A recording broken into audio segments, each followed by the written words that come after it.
آیا شما هم کتاب درسی رو مثل کتاب رمان میخونید؟ آقای مت دیمایو مدرس، سخنران و نویسنده از دانشگاه ویلانو چندین کتاب در خصوص یادگیری و تقویت حافظه دارند. آقای مت دیمایو توی یکی از ویدیوهاشون که بیش از 10 میلیون بازدید گرفته در مورد روش خوندن کتاب درسی صحبت میکنه.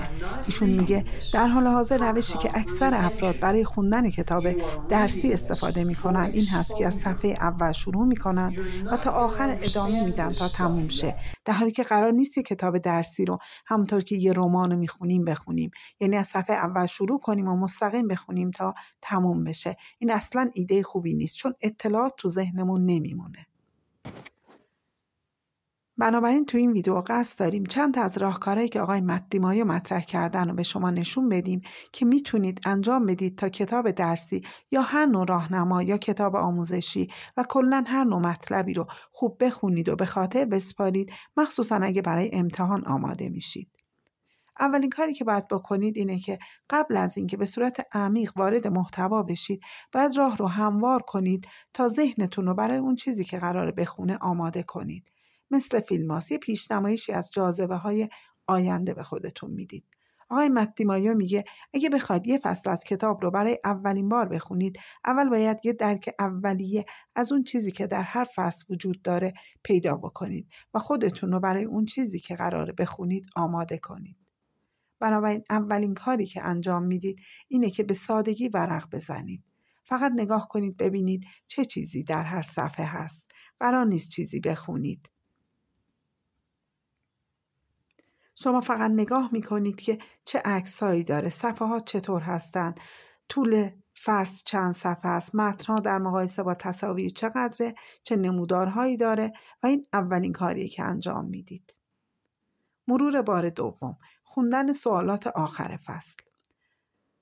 این بار آخر فصل میید و از آخر فصل شروع میکنید. تو بعضی از کتابای درسی تو آخر هر فصل یه سری سوال قرار داره، نه همشون، اما تو بیشتر کتابای درسی در پایان هر کدوم نوعی آزمون وجود داره.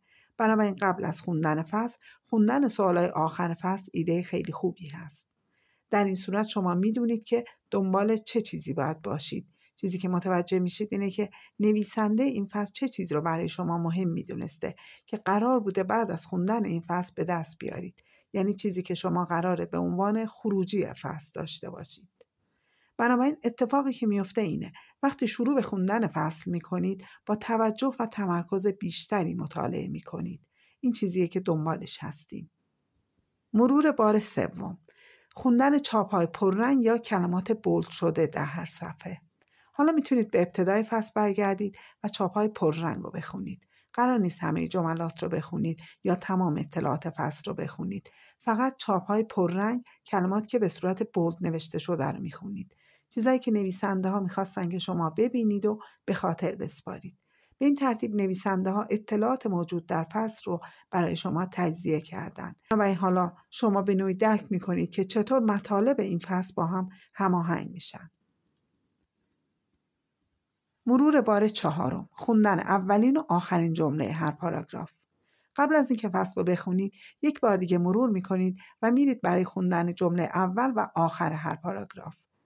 جمله اول یه پاراگراف مقدمه هست. این یه مرور کلیه و به شما میگه که بقیه پاراگراف در مورد چیه. و معمولا جمله آخر پاراگراف به شما کمک میکنه که اون رو جمع‌بندی کنید. تاکید میکنم توی این مرحله هم شما نمیخونید. این برای درک اولی هست. این رو برای داشتن یه اوورویو کلی میخونید.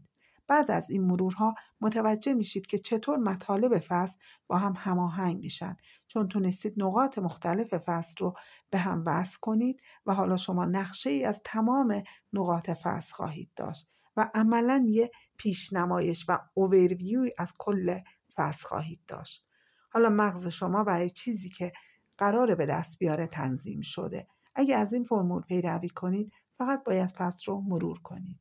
این روش یک رویکرد سیستماتیک هست برای یادگیری مطالب جدید و مصداق این عبارت قدیمی هست که تکرار مادر یادگیریه.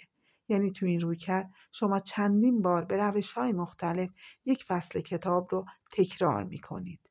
یه نمای کلی و سریع دریافت می‌کنید که کل فصل در مورد چیه.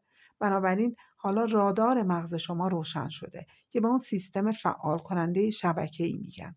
سیستم فعال کننده شبکه‌ای یک کلمه بسیار زیبا برای رادار داخلی هست.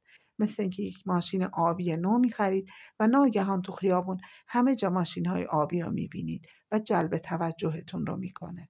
سیستم فعال کننده شبکه‌ای چیزی هست که قبل از اینکه برگردید و فصل رو بخونید فعالش کردید. بنابراین حالا آگاهی شما افزایش پیدا کرده با چاپ‌های پررنگ که همه سرفصل‌های شماست، با اولین و آخرین جمله هر پاراگراف، با سوالات آخر فصل.